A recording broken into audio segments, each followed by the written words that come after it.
hindi na ibon. Panikik. Panikik. Huli mo. Baka ano yun? Baka engkanto yan. Ano yan? Baka engkanto yan. Wakwak. Siguro. Parang wakwak yun ah.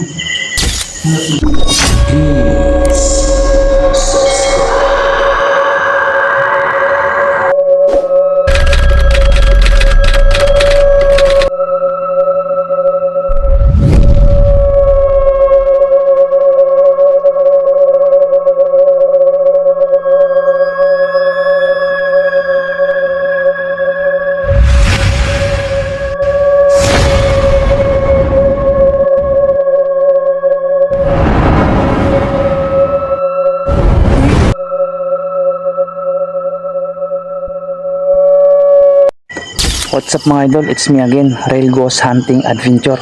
Ngayon mga idol, natapos na natin pasukin yung kabilang building. Ngayon papasukin na naman natin yung simbahan. Magkalapit lang itong mga idol. So hindi po tayo nag-iisa, may kasama po tayo, si Tabian. Yung mga idol, what's up? At saka yun na nga, sana masuportahan yung channel natin at saka yung mga subscriber na mapadaan dito. Sana masuportahan Rail Ghost Adventure. Yan. So, yun na nga. Yun nga mga idol. So wag na natin patagalin pa mga idol. Pasukin na natin ang simbahan, yung abandonadong simbahan. Tara. Ito mga idol, isa tong barangay dati. May simbahan. Ngayon umalis na yung mga tao dito. Lumipat na ng ibang barangay, nilipat sila ng ibang barangay. Ngayon inabandon na itong simbahan na to.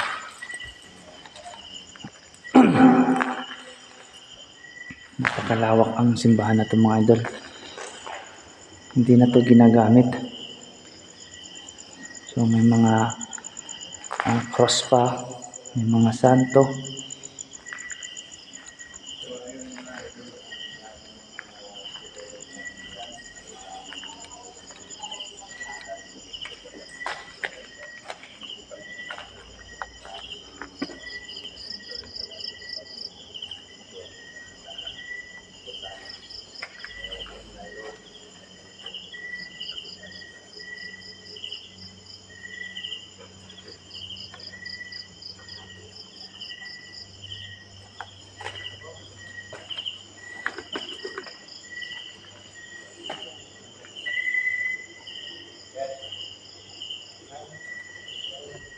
Mga idol, kung nakikita natin, ito ay si Papa Jesus na nakapako sa krus.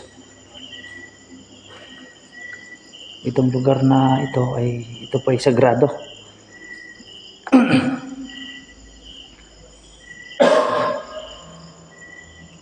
Sagrado po ito dahil dito po ginagawa yung pagtitipon-tipon.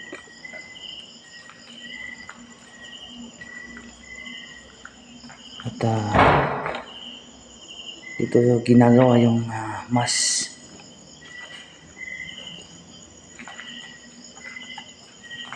Dito sa kabila naman ay yung santo at yung picture ni Papa Jesus.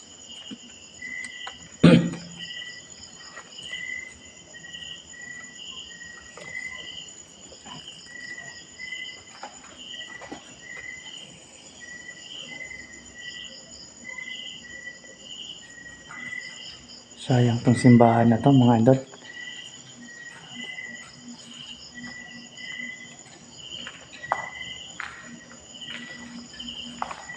Ano sa tingin mo to? Wala ka bang nararamdaman to? Nakakaiba? Parang meron eh. Try ko yung ano.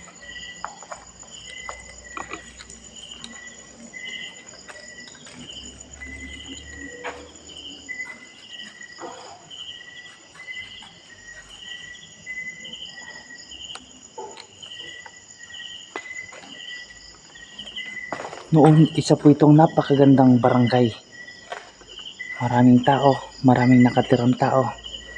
Dito mga puro bahay-bahayan sa paligid.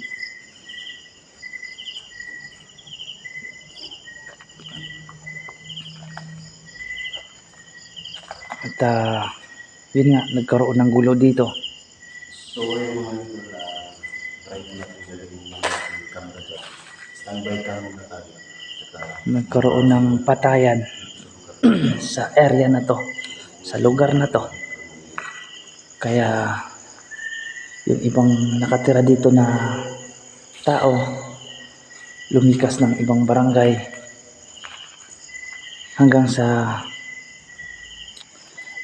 lahat na sila siguro, ah, lumipat na talaga. mga idol, yun siguro kung ano, kasi, napakabigat siguro ito. Pero kung may ano ko po ito, siguro, lalagay na ito sa simbahan. Kasi, wala rin magagamit ito.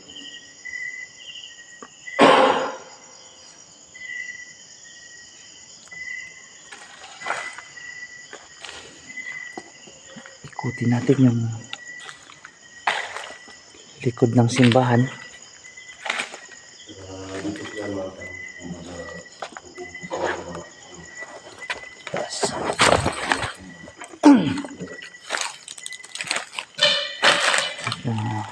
yan. Ingat-ingat na lang din tayo sa ahas.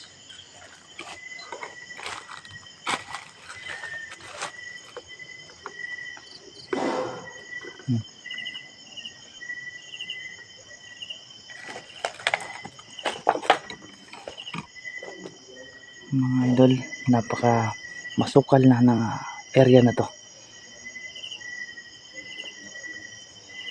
Kung dati ito po ay isang napakasayang barangay, ngayon po ay kagubatan na po. Ito po yung likod ng simbahan.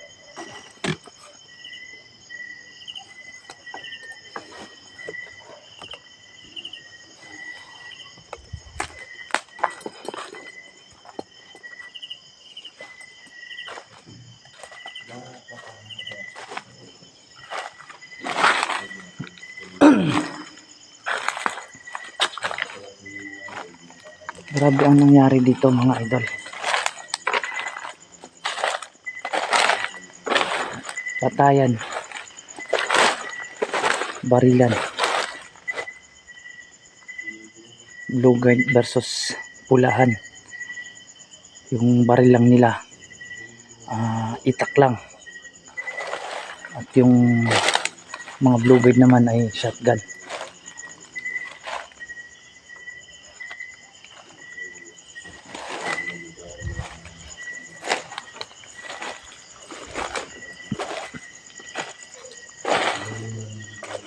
Mga kaya 10 yung patay. Kasama na dun yung mga pulahan. May namatay sa panig ng pulahan at may namatay din sa panig ng blue guard. siguro mga ano dito, idol. Ha? Dito yung nilagay. May nagpatayan sila. Ano? May nagpatayan sila, baka dito yung nilagay. Dito yun yan. O dito talaga dito talaga hinimlay yung mga labi ng mga namatay. Dito no. Bago dinala doon sa sa highway para kinuha ng doon na pinick up ng purinarya. Kung mayroong malaking ganitong simbahan, marami palang mga bahay dito. Kasi barangay, di ba sabi mo barangay kanina? So, marami pa siguro tong mga inabandonang bahay. Dito sa lugar na to, maraming mga bahay-bahay dyan sa mga nakapaligid dito. Hindi lang 10 bahay dito na magkakalapit. Marami to. Nung 2006 last na nakapunta ako dito, 2006, marami pa talaga. Masaya pa tong barangay na to. Hindi pa nangyari yung ganong gulo. Idol, paabot nga. Hindi ako makaakyat.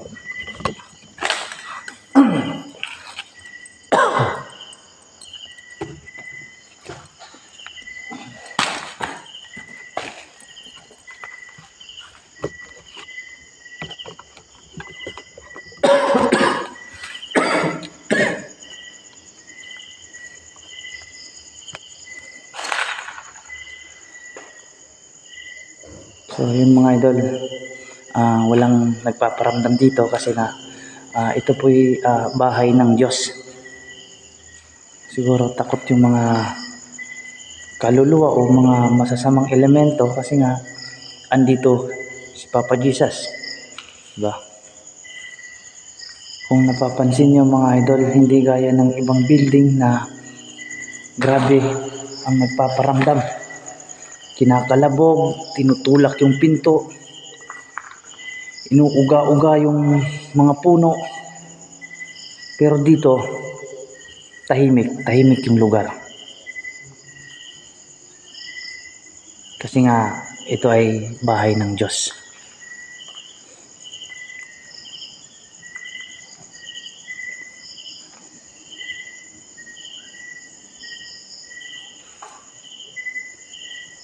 Siguro pag pinasok natin yung ano kanina, siguro magpupunta talaga tayo ng ahas doon.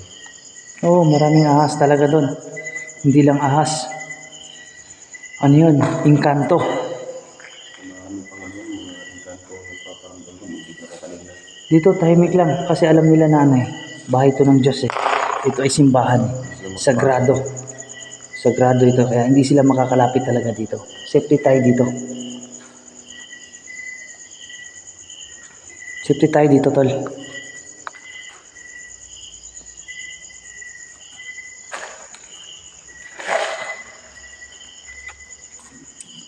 Humina na yung flashlight ko ah.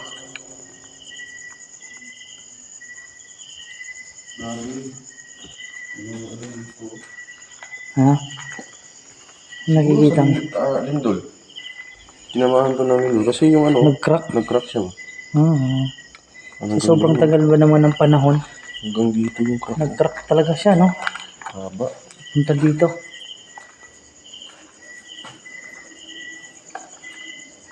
Ayun. Ayun naman, oh, sa kabila, oh. Yung pinuntahan namin May kanina. babato na naman doon, oh. Yung mga yung pinuntahan namin kanina. Eh, ngayon, may paparamdam sa kanina. Team natin. Yung sabi ko, yung sa kanina. So, yun hindi yung ibon. Yun. Paniki. Lah. Paniki. Huli mo. Baka ano yun? Baka engkanto yan. Ano yun? Baka engkanto yun. Wakwak. Siguro. Parang wakwak yun, ah. Wakwak nga yan. Parang engkanto yun. Hindi, iba yung amoy, eh. Amoy yan, eh. Wala. Amoy, ano, yung parang amoy sinunog na buhok. Amoy mo ba? Oo. Ano ba yun? Pag, ano, Amoy sunog na buhok. Pokpok ba yun? Ganun? Yung baho niya? Oo, yun yung amoy niya. Pagka nakaamoy ka ng ganyan, Ano kaya nandiyan sa likod? yung, di, pinapinuntahan ko na yan, eh. Gubat na, eh. Pero yung kanina, wala bang naamoy? Yung amoy ano eh. Parang amoy siyang sunog na buhok. Oo, dito yun, eh. Dito bumangga, oh. Diyan. Huwag kang maano dyan. Huwag kang maano dyan. Ingat ka dyan.